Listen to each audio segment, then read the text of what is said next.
Welcome to my study centre. আজকে আমি প্রশ্নবিচিত্রা রায় ও Martin class 6-এর এই বইটি থেকে ইতিহাস সলভ করব। তো এটা হলো সেকেন্ড টার্মের ইতিহাস। তোমরা সবাই জানো আগের বারে আমি 1 আর 2 সলভ করে দিয়েছিলাম। আজকে নাম্বার 3টা সলভ করব। স্কুল 3। চলো শুরু করি। সঠিক উত্তরটি নির্বাচন করো। এখানে 1 গুণ 5 মানে 5টা প্রশ্ন, 5 নম্বর আছে। প্রথম প্রশ্ন, বৈদিক সমাজে পরিবারের প্রধান ছিলেন কে? এর উত্তর হবে বাবা। তারপরে আর্য সত্য কোন ধর্মের অংশ ছিল? এর অ্যান্সার হবে বৌদ্ধ। পার্শ্বনাথ ছিলেন? এর অ্যান্সার হবে জৈন তীর্থঙ্কর।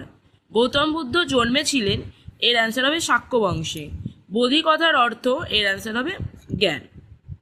এবারে আসছি নিচের প্রশ্নগুলির উত্তর দাও। কি আছে?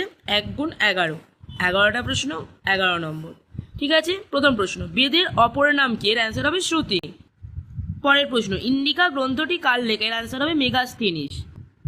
পরের প্রশ্ন, কনিষ্কের রাজধানীর নাম কি? অ্যান্সার হবে পুরুষপুর।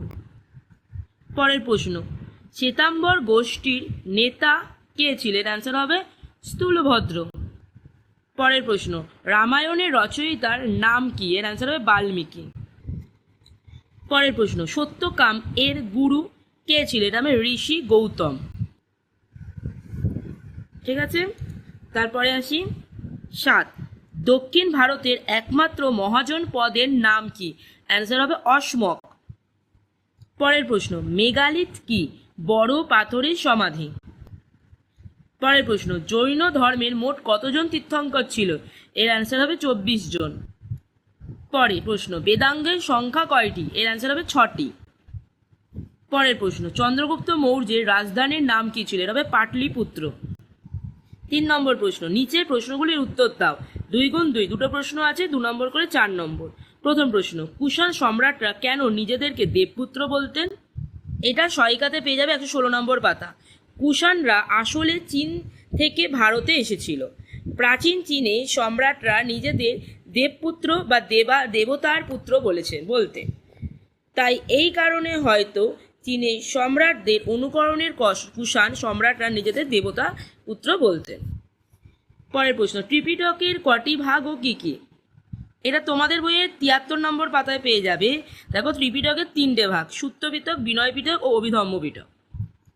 4 নম্বর, টিকা লেখো, যে কোনো 3টি। 5 নম্বর করে 3টে প্রশ্ন লিখতে হবে, 15 নম্বর। প্রথমে আছে একলব্য।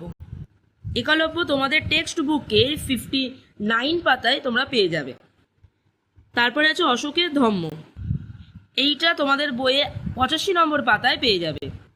পরে আছে এলাহাবাদ প্রশস্তি, এইটাও তোমাদের টেক্সট বুকেই 92 পাতায় পেয়ে যাবে।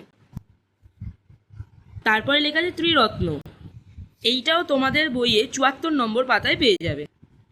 পরের প্রশ্ন, বৈদিক সমাজে কটি ভাগে বিভক্ত ছিল এবং কেন? পরের প্রশ্ন, পঞ্চমহাব্রত বলতে কি বোঝো? এটা তোমাদের বইয়ে 70 নম্বর পাতায় পেয়ে যাবে। তারপরে জৈন ধর্ম ও বৌদ্ধ ধর্মে কী কী মিল ও অমিল তোমার চোখে পড়ে? এইটা আমি ইউটিউবের একটা ভিডিও ছেড়েছি, এখান থেকে তোমরা দেখে নিতে পারবে।